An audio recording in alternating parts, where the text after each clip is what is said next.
পরীক্ষায় ডাহা ফেল করবে, 14 ঘন্টা শুটিং, 2 ঘন্টা বিশ্রাম, মাধ্যমিকে দুর্দান্ত ফল নিয়ে পাশ করল তনিক্ষা।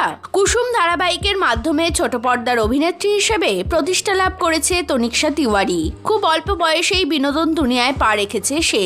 মাসখানেক আগেই ক্লাস 10-এর পরীক্ষা দিয়েছে, আর পয়লা বৈশাখের দিন বেরিয়েছে সিবিএসসি ক্লাস 10-এর রেজাল্ট। জানা গিয়েছে 79% নম্বর পেয়ে উত্তীর্ণ হয়েছে। নিজের প্রাপ্ত ফলাফল নিয়ে ভীষণ খুশি অভিনেত্রী এবং তার পরিবারের সদস্যরা। সেই সঙ্গে এদিন একটি পোস্টও সামনে এসেছে, যেখানে লেখা, অনেক অক্লান্ত পরিশ্রম, 14 ঘন্টা শুটিং, রাত জেগে পড়ে মাত্র 2 ঘন্টা বিশ্রাম, দিনের পর দিন তোমার কঠিন পরিশ্রম চোখের সামনে দেখেছি। আর তোমার শুটিং এর সবাই জানে শুটের ফাঁকে কিভাবে সময় বের করে পড়তে।